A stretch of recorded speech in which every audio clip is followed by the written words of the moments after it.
나는 외식업에 종사하다 보니 날이 바뀌고서야 귀가하는 일도 잦다. 어제는 오늘 휴가인 것도 있고 단체 손님 예약이 들어오기도 해서 혼자 남아 좀 마무리를 했다. 새벽 1시 반쯤 지날 무렵 슬슬 집에 가야겠다 싶어 가게를 나왔다. 문제는 바로 그 귀갓길에서 일어났다. 집에 돌아올 때는 역 가운데를 가로질러 오면 약간 지름길이 된다. 그런데 그 역 벤치에 아주머니 한 명이 앉아 있었다. 50대쯤 되어 보이는데 페트병에 든 차를 마시고 있었다. 평소에도 사람 한둘은 앉아 있는 곳이었기에 큰 신경은 쓰지 않았다. 그런데 가까이 다가갈수록 아줌마가 나를 째려보고 있다는 게 느껴졌다. 게다가 병을 입에서 결코 떼질 않았다. 괜히 엮이지 않으려 재빨리 앞을 지나가는데 내가 지나가자마자 아줌마는 일어서서 내 뒤를 따라오기 시작했다. 혹시 단순한 자의식 과잉은 아닐까 싶어 걷는 속도를 늦춰봤다. 하지만 아무리 천천히 걸어도 아줌마가 나를 추월해 지나가는 일은 없었다. 게다가 뒤쪽에서 뭔가를 씹는 듯한 소리가 났다. 나는 아줌마가 아까 그 페트병을 깨물며 뒤에서 따라오는 거라 생각해 완전히 미친 사람에게 찍혔구나 싶었다. 조금만 더 가면 편의점이 있으니까 일단 거기까지만 가야겠다는 생각이었다. 언제든지 달려서 도망칠 각오를 하며 일정한 페이스를 유지하며 걸었다.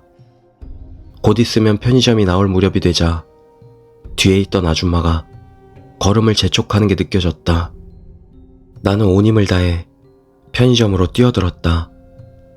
그리고 겨우 살았다 싶었는데 아줌마도 편의점 안으로 들어왔다.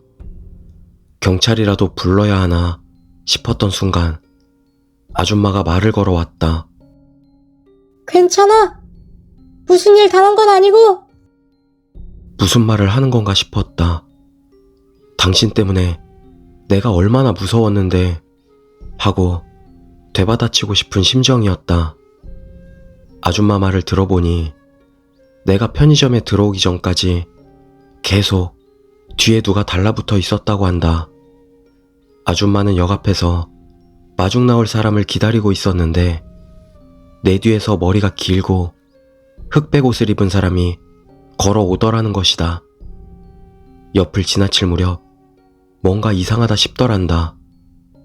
앞서가는 나는 뒤를 전혀 신경 쓰질 않고 뒤에 따라가는 여자는 딱 달라붙어 걷는데 서로 말 한마디도 없었으니까 혹시 정신이 이상한 사람이 달라붙은 게 아닌가 싶어 따라왔다는 것이다.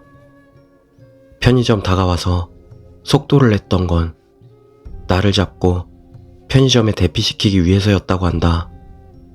그런데 갑자기 내가 편의점으로 뛰쳐들어가고 여자는 그대로 걸어 나갔다고 한다. 아줌마는 내가 걱정이 돼서 일단 편의점에 들어왔고 믿을 수가 없었다. 나는 아줌마가 뒤를 쫓아온다고 느낄 때부터 몇 번이고 뒤를 돌아봤지만 그런 사람은 결코 없었으니까. 아무래도 석연치 않았지만 더 얽히고 싶지 않았기에 괜찮다고 말했다. 그러자 아줌마는 곧바로 역 쪽으로 돌아갔다. 조금 무서웠기에 편의점에서 잠시 어물거리다 빠른 걸음으로 집에 돌아왔다. 샤워를 하고 바로 자려고 옷을 벗었는데 등골이 오싹해졌다. 옷 뒤에 긴 머리카락이 잔뜩 붙어 있었다. 혼자 살고 있으니 나 말고 다른 사람은 없고 직장에도 머리를 기르는 사람은 없다. 물론 내 머리카락도 아니고. 기분 나빠서 옷을 버린 뒤 샤워를 했다. 하지만 잠을 잘 수가 없다. 아줌마는 그 뒤 여자가 어딘가로 걸어갔다고 말했지만 혹시 내 뒤에 다시 붙어 우리 집까지 온 건 아닐까? 누군가 도와줬으면 한다.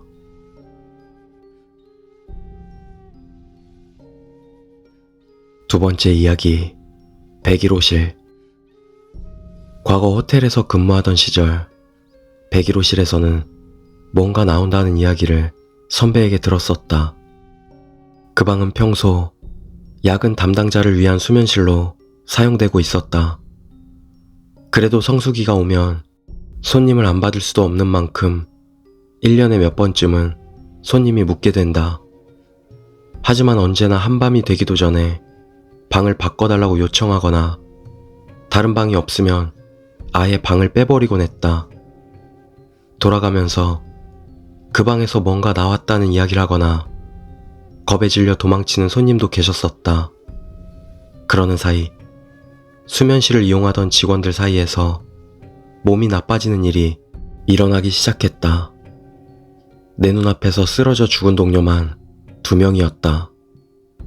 각각 뇌경색과 심근경색이었다. 말기암으로 세상을 떠난 이도 있었고 사고사로 갑작스레 세상을 떠난 이도 있었다. 그러는 사이 호텔의 민영화 전환이 결정되었고 직원들도 일단 호텔을 떠나게 되었다. 호텔은 벽지도 새로 갈고 욕실도 전체적으로 교체하는 등 반년가량의 보수공사에 들어갔다. 그러던 와중 101호실 침대 판 뒤에서 부적 같은 게 나왔다고 한다. 딱히 효과는 없었네 하고 떼어낸 뒤 사무실에 두었다. 보수공사가 끝나고 민영 기업 쪽에서도 고용 승계가 확정되었기에 오픈 준비를 하며 우리는 다시 그 부적을 찾았다. 다시 붙일까 싶었지만 다음날 영업 시작 전에 기도를 올릴 예정이었기에 신주가 오면 그걸 보여보기로 했다. 다음날 기도 의식을 마치고 신주에게 부적을 보여주자 얼굴을 찌푸렸다. 무슨 문제라도 있는지 묻자 이 부적은 검은 글씨로 보이지만 오래전에 피로 글씨를 쓴 것이라는 대답이 돌아왔다. 저희가 앵마기는 하겠습니다만 원래부터 일하던 분들은 따로 앵마기를 받는 게 좋을 것 같네요. 라고 신주는 말했다. 민영화한 뒤로는 기도 효과라도 본 것인지 방에 묻는 손님이 도망치거나 하는 일은 없었다.